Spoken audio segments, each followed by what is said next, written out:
24장의 말씀으로 함께 은혜를 나누겠습니다. 늘 월요일마다 이렇게 섬겨주시는 장로님들께 감사드리고요. 또 아침 새벽 시간에 이렇게 운행을 또 담당해 주시는 또 관리 집사님들 수고 많으신데요. 오늘 조금 시간이 늦었는데 이렇게 늘 손길에 감사드립니다. 오늘 24장의 말씀은 발람 이야기가 있습니다. 발람 이야기의 이제 마지막 부분이라 할 수 있고요. 이미 두 차례에 걸쳐서 예언을 했습니다. 그런데 두 차례 다 하나님의 주권적인 개입으로 하나님의 마음을 쏟아 놓으신 것을 보게 됩니다.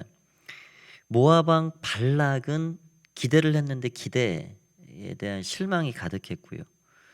또 발람은 그 입을 성령께서 완전히 붙잡고 주관하고 계시니까 하나님의 뜻이 그 입을 통해서 나오게 되고 그렇게 두 번이 진행이 됐습니다.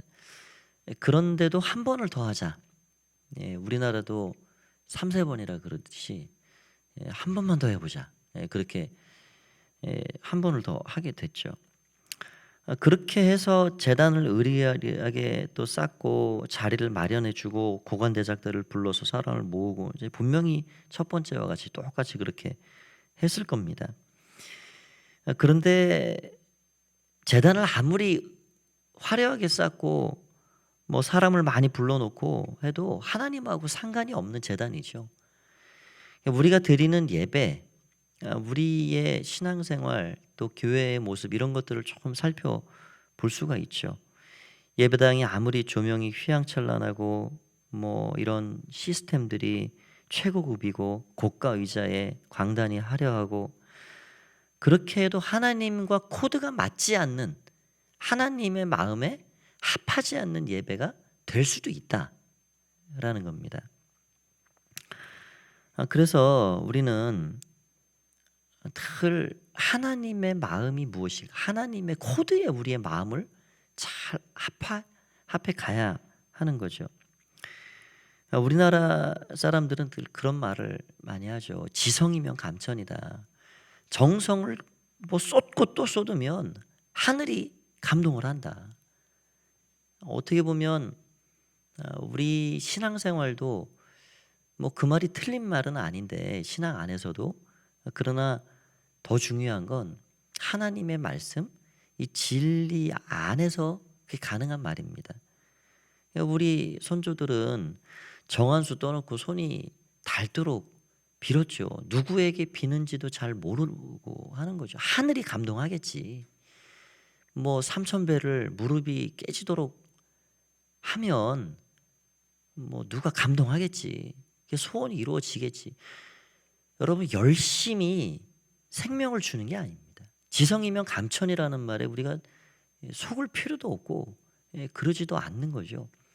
진리를 따라야 하는 겁니다. 진리를.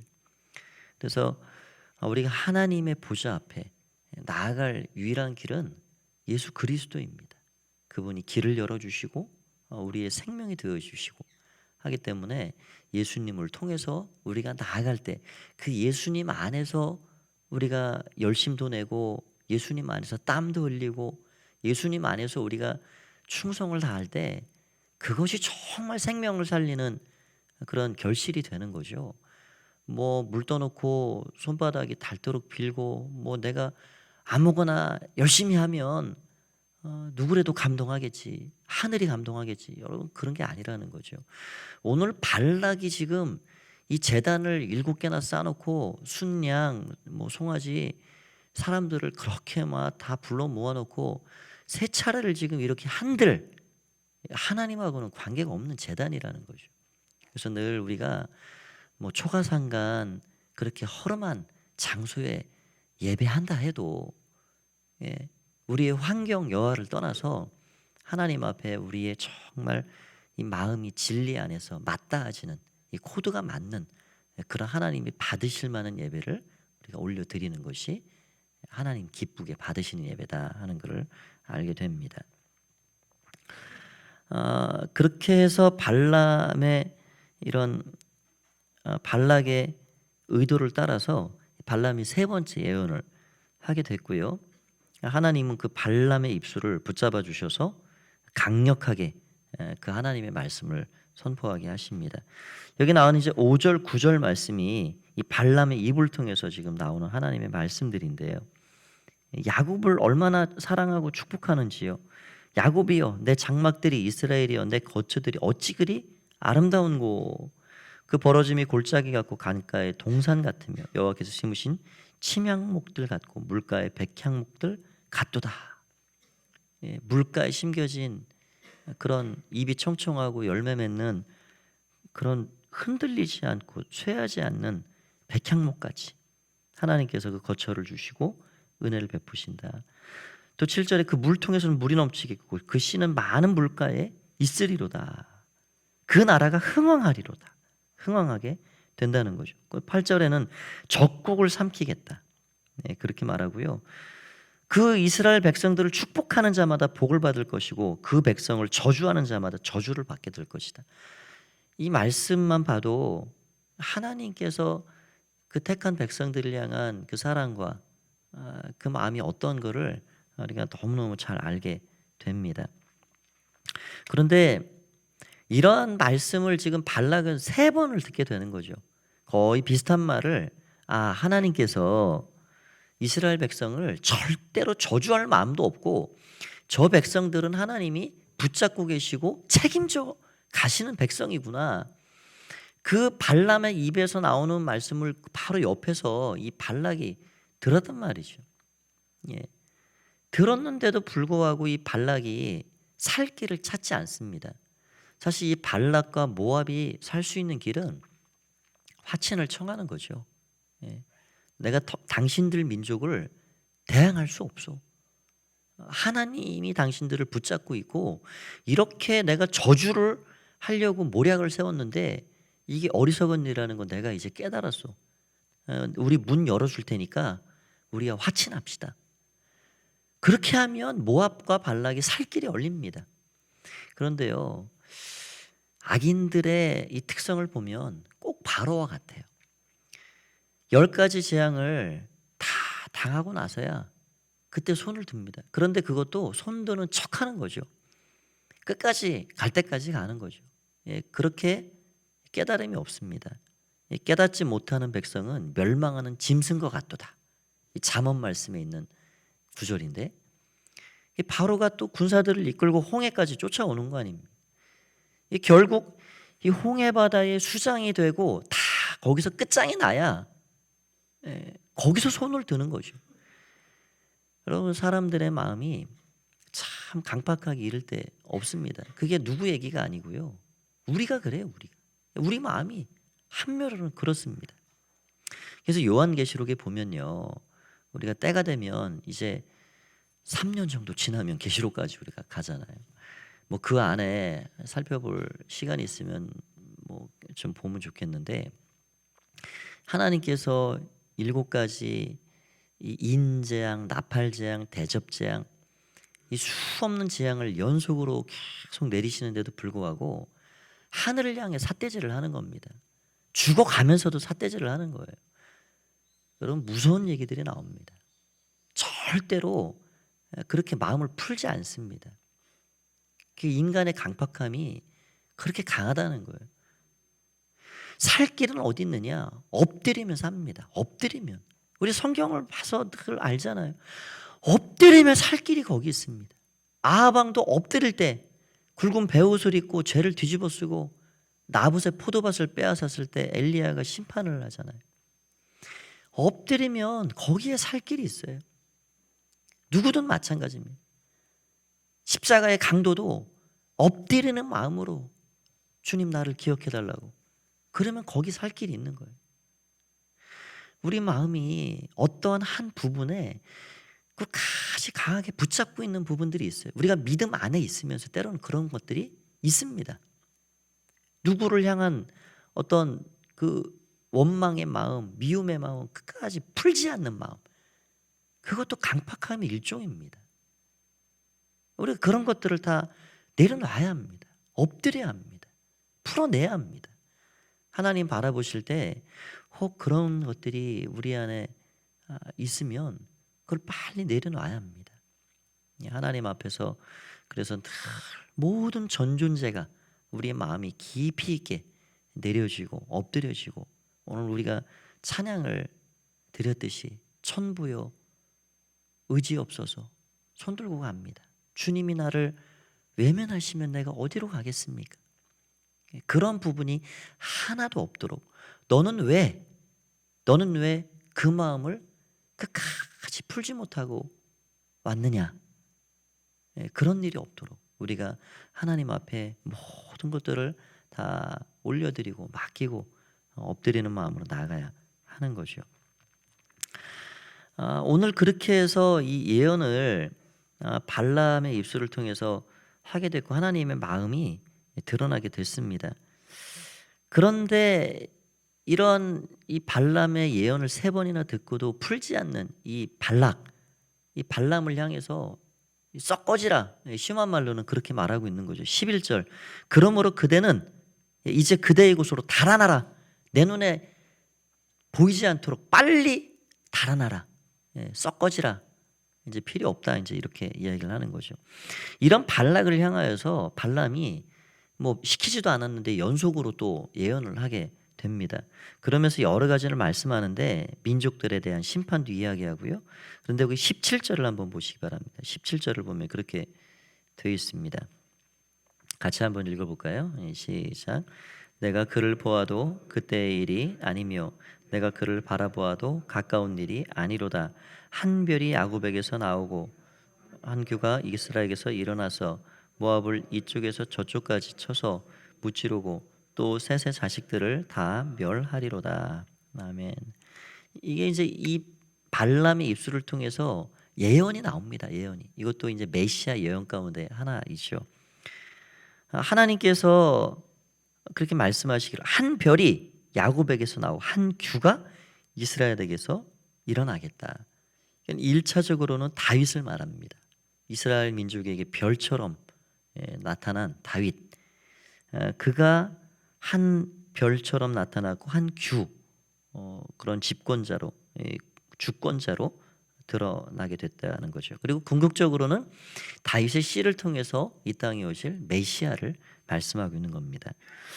그가 일어나서 모압을 이쪽에서 저쪽까지 쳐서 무찌르고 셋의 자식들을 다 멸하리로다. 그러니까 이 예언 그대로 다윗의 시대에 모압이 복속이 됩니다. 이스라엘 땅으로 영토가 확장이 되게 되죠. 결국 마음을 풀지 못하고 엎드리지 않고 끝까지 강팍함을 유지하고 가는 이 발락과 모압을 하나님이 끝장을 냅니다. 그러니까 여러분 끝까지 가면 갈 때까지 가면 하나님도 갈 때까지 가시는 거예요. 도리가 없는 거죠. 그래서 많은 분들이 참 어찌할 수 없는 그런 환경 가운데서 손들고 오는 것을 보게 됩니다. 그렇게라도 나오면 감사한 일이고 그게 은혜죠. 그런데도 마음을 풀지 못하는 사람들이 많은 게 안타까운 일이라 할 수가 있는 겁니다.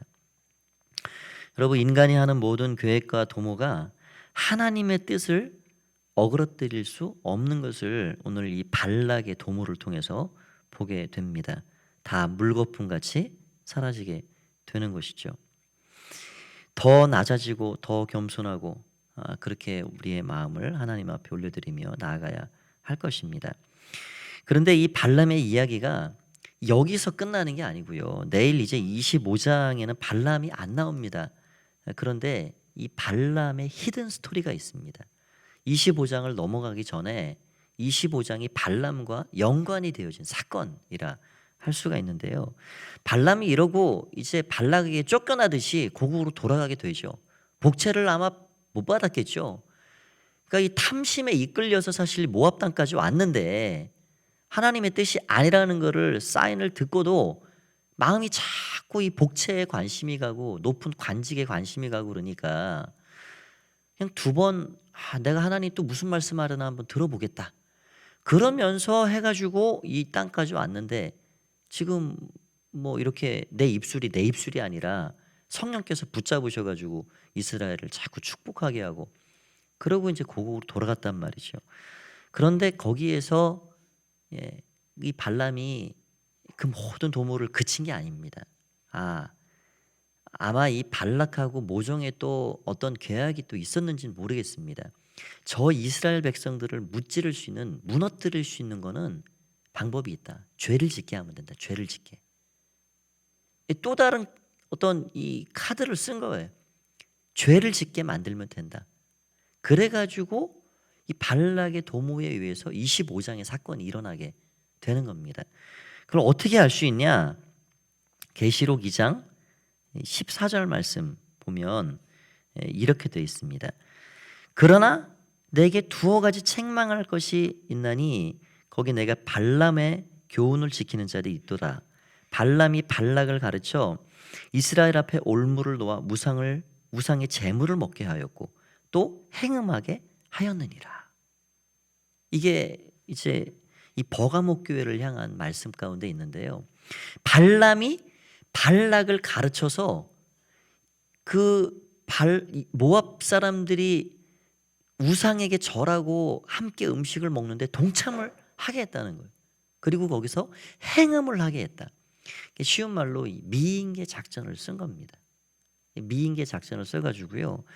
내일 본문에 보게 되면 그게 좀 자세하게 나오는데 이스라엘 남자들이 모압 여인들에게 이 눈이 이게 뒤집혀가지고 거기에서 이 모압 사람들이 우상에게 제사하는 그 제사에 동참하게 하고 거기에서 흐드러지게 마셔라 취해라 그러면서 사람들이 행음하게 하고 거기서 아주 부적절한 관계들을 맺고 그렇게 해가지고 이 백성들이 죄 가운데 빠져가는 지도자까지 거기 가담이 되고 이런 일들을 누가 하느냐? 이 계시록 말씀에 의하면 발람이 발락에게 그렇게 하면 된다. 이 백성들을 끝장내는 방법은 죄에 빠지게 하면 된다. 그거를 알려줬다는 거예요. 여러분 참 이게 무서운 일이죠. 핍박 앞에요. 사자의 그 이빨 앞에요. 칼 앞에요. 그리스도인들은 믿음을 지켜내기가 오히려 더 쉬운 것 같습니다. 그런데 이 세상이 가져다 주는 이 달콤함 앞에 팍팍 넘어가는 것을 보게 됩니다. 예. 세상의 이 재물과 거기에 따르는 탐심 또 이 우리의 육신의 연약함 이런 거를 통해서 사람들을 빠져들어가게 하고 죄를 짓게 만들고 그 죄를 통해서 결국 그 백성들이 하나님 앞에 온전하게 서지 못하게 만들어가는 이 발람이 그거를 딱 캐치를 한 거죠. 그래서 오늘 이 말씀을 우리가 생각해 보면서 늘 하나님 앞에 천부의 의지 없어서 손 들고 갑니다. 제가 아무리 믿음 좋다 그렇게 뭐 누가 나한테 얘기해도 저는 그런 사람이 아닙니다. 저는 지극히 연약합니다. 손 들고 갑니다.